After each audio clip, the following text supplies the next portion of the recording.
This video is about my experiment living without a phone for 1 week, what I learned from it, and how my behavior has changed as a result. I can feel you now. Afraid. You're afraid of us.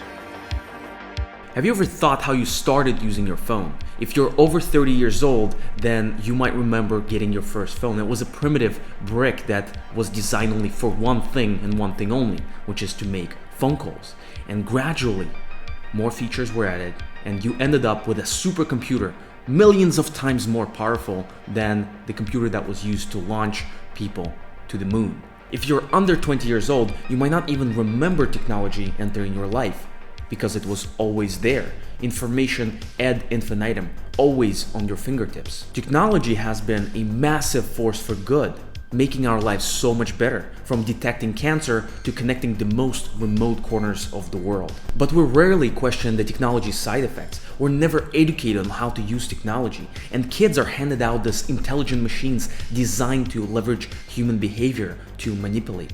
Today, depression is on the rise. It's the highest it's ever been. There's a loneliness epidemic. We're more connected, but we're less connected. We have more information, but do we have more thought? Advertisers buy our attention, techies build the algorithms, and our primitive brain keeps scrolling. There's no one entity that deliberately wants to harm you. The 21st century's brain melt is just a consequence of misaligned incentive, and the effects on our mental health are the negative externality that we have to bear.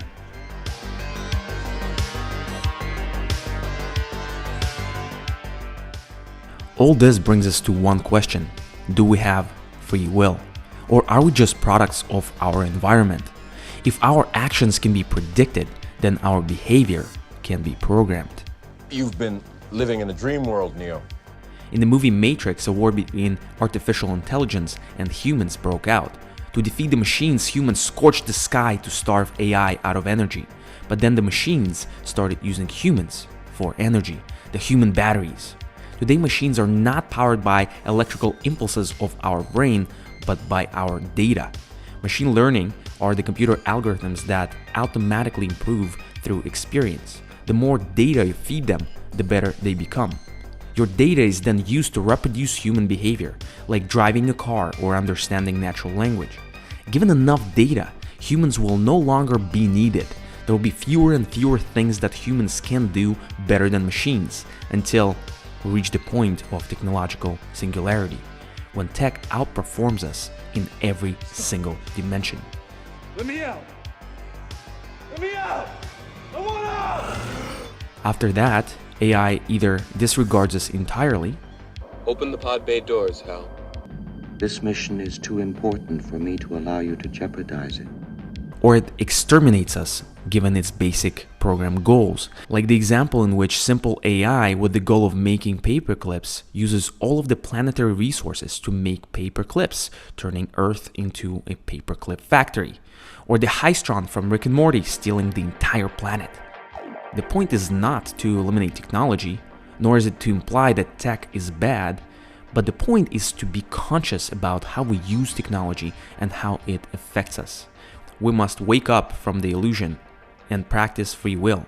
And the only way to see more clearly is to get unplugged from the matrix, to observe your own thoughts, to be conscious of your environment, and to do what you want.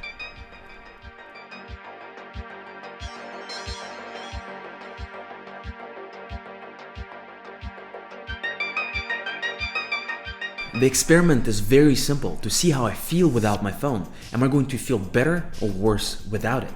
So for 7 days, I'm going to live without my phone. There's a spectrum to how connected we want to be. On the left side, there is living on a remote island, hunting your own veggies and gathering your own beef. On the right side, there are TikTok-obsessed teenagers or social media influencers. Hey guys, hi guys, hey guys. So annoying. There's a spectrum, so there must be my optimal point, the golden circle, the perfect ratio, the Garden of Eden, the fairyland. You got the point. The point at which I feel the best using technology. In order to find it, I must experience two extremes. The background. A few months before now, I distracted myself purposefully. I left my previous business, My new startup was not picking up traction, and I was quarantined for 5 months in the country where I didn't have much friends or knew the language. There was a lot of uncertainty, and I asked myself big questions like, what do I want? Where am I headed? What if things do not work out? The questions were scary, so I did what most people do. I avoided them by distracting myself. At first, by consuming content, but then by spending most of the time socializing. The phone-free experiment was my way of taking the red pill, facing the unpleasant truth instead of remaining in the blissful ignorance. As a lifestyle engineer, I'm obsessed with experimentation. I've done everything ranging from a variety of diets like eating only meat for months to doing 30 days of abs. And my most recent experiment that I'm doing right now is running a marathon in just 3 weeks. For the phone free week experiment, I had to take care of some logistics first. Number one, tracking how I feel. Although it never happened, the idea is to see how your moods change from the baseline. Number two, I had to let my friends know that I'm doing the experiment, otherwise they would send a rescue expedition to find me. And number three, I needed to set up some boundaries for the experiment, so I set up a 7-day time frame. I remember my other experiences when I was eating steak for so long, 4 times a day of steak. You get really frustrated and you hate the experiment and you feel like giving up. So knowing how many days you have left and that on the other side there will be sunshine and rainbows really helps you to push through the challenging moments. Finally, living without my phone did not imply that I cannot communicate or use technology at all. It just meant that I would do it more intentionally using my laptop. So I use a variety of apps like Slack and Skype to do my communication. My first day without the phone was on Sunday. I didn't make any plans the day before, so I just wandered around the city. If I had my phone, I would have definitely hung out with someone, but I decided to go with the flow and see what happens. It was a below average weekend, pretty uneventful. Because I had this extra space, I made friends at the local cafe. I met a girl who was also into running and personal development, and we set a time to go for a run together for the next day at 6:30 a.m. Here's the thing. It's kind of cool to set a meeting for a time and place and commit to it. If for whatever reason you can no longer make it, the other person will still show up, so you kind of have to do it. My new friend and I had a fantastic run and had a great time. So day number 2, it felt like time started to slow down. It took about 36 hours to completely forget about my phone.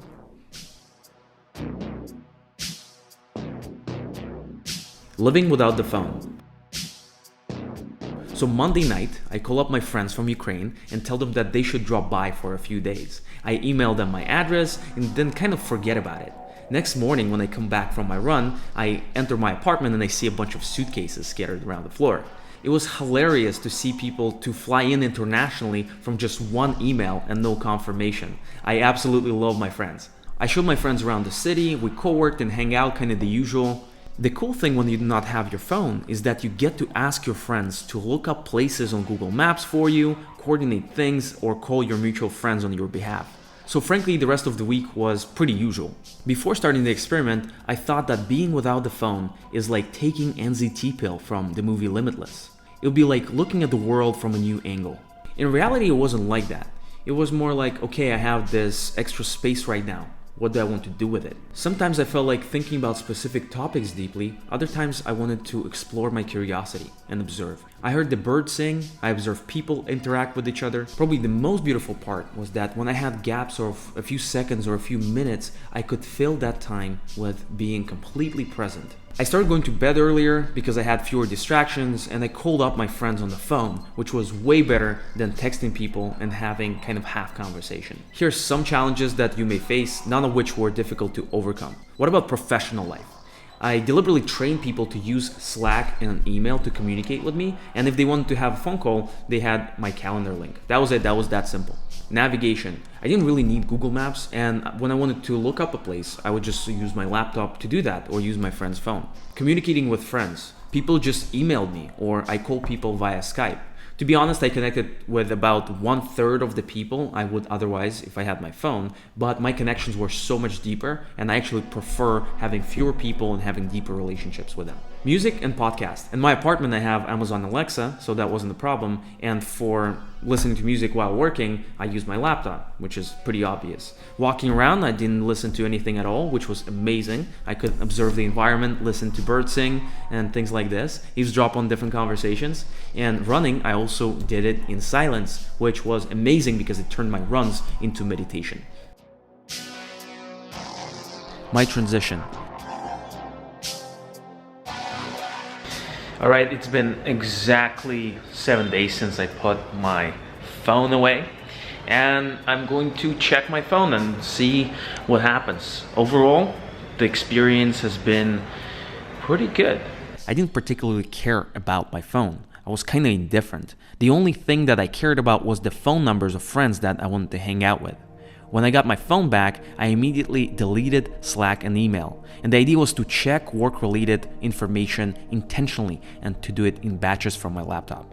So I'm going to take my phone, I'm going to check it, and I've decided to leave my phone at home, and I'm going to buy one of the old phones from the Matrix. The idea was to buy something ridiculous that spoke, "I'm not going to text you back." Originally, I wanted to buy Motorola DynAttack, phone from 1984 used by Gordon Gekko from movie Wall Street. After a bit of research, I realized that those phones no longer work because of the broadband and they do not even use SIM cards. But then, I remembered the Matrix.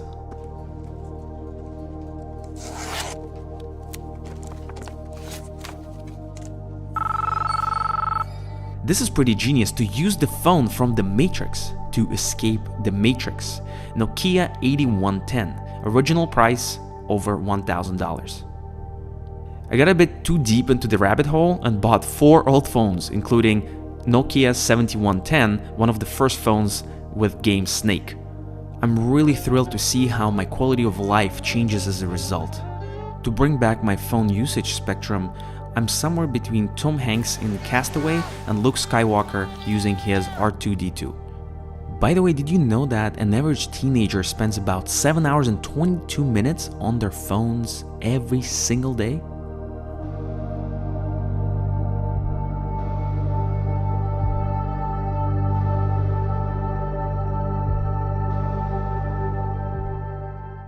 My conclusion is that we should both design and use technology consciously. We should actively protect ourselves from being influenced by advertisers' tricks and developers' algorithms that are designed to play with our emotions. This requires building up our senses and breaking the bad habits. We shall use technology, not technology use us. Living disconnected from the world is not the point at all. Connection is the very thing that life is about.